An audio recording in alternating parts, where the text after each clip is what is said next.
Hey guys, today I want to talk about a couple of types of risk issues that someone may have that would cause pain or weakness or loss of ability in the wrist, fingers or hand.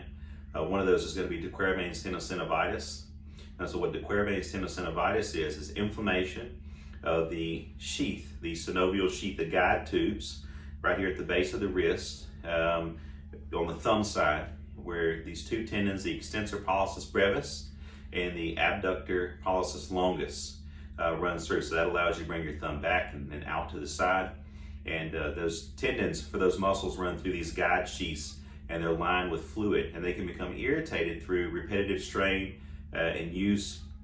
A lot of times it's more common in females than males, and it's more common in the age ranges of about 30 to 50 for females.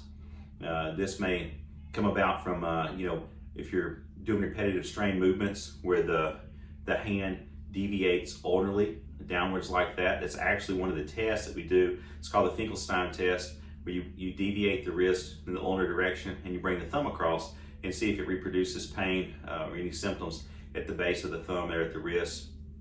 And years ago it would be common, prior to having nail guns, for a lot of carpenters, they're hammering that repetitive movement of that deviation of the wrist.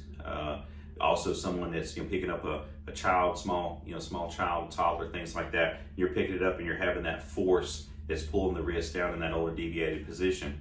And so once you have that, it can be a little tricky to deal with, especially on your own. You're trying anti-inflammatories, ice or heat, those types of things. A lot of times therapy is indicated. We use ultrasound, therapeutic taping techniques. You can do some soft tissue massage work, maybe using a laser, things like that to help reduce the inflammation and pain. And then you do some strengthening of those muscles, because those muscles do become weak once their tendons are nice and irritated.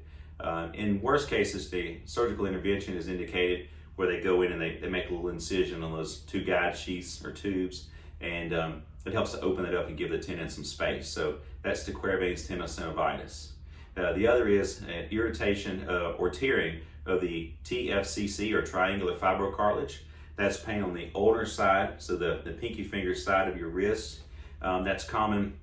Guys in the gym maybe that are doing exercises with a lot of extension. They're taking the bar and they're doing maybe tricep extensions or behind the head, or even pressing movements, and you may notice a pain on the outside of the wrist. A lot of times if you fall and the wrist goes into an extension type movement, you may tear the triangular fibrocartilage. And that fibrocartilage is important for stabilization of the wrist. And so you can palpate it. There are some tests that you can kind of go through, the therapist or a physician, your primary care practitioner can go through to try to determine if it feels unstable in the area. But an MRI is the best way to tell for sure if the triangular fibrocartilage complex is torn. So, and if it is, you typically need surgical repair to alleviate the symptoms for a good long-term outcome with that.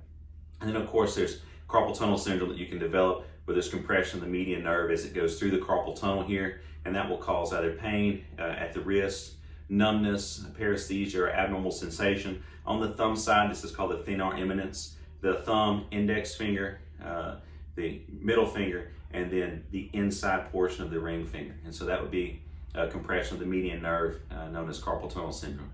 And then lastly would be ulnar neuritis, where the ulnar nerve comes through here, similar to the location of the TFCC complex here. The ulnar nerve does not go through the carpal tunnel. It goes through an area called Guyon's canal, and it can become irritated there, especially if you're in a situation where you're typing and you've got one of those little pads at the base of your keyboard and you're propping your wrist up in this position.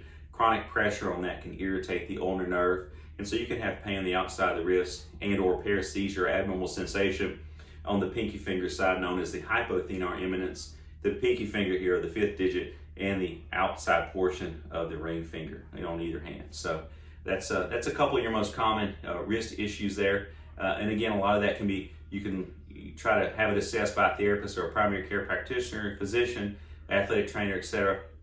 Can try to go through that and diagnose it as best you can, and then proceed with a plan of care. So that's a couple of wrist injuries and issues, guys. Thanks so much for tuning in. We'll see you next time.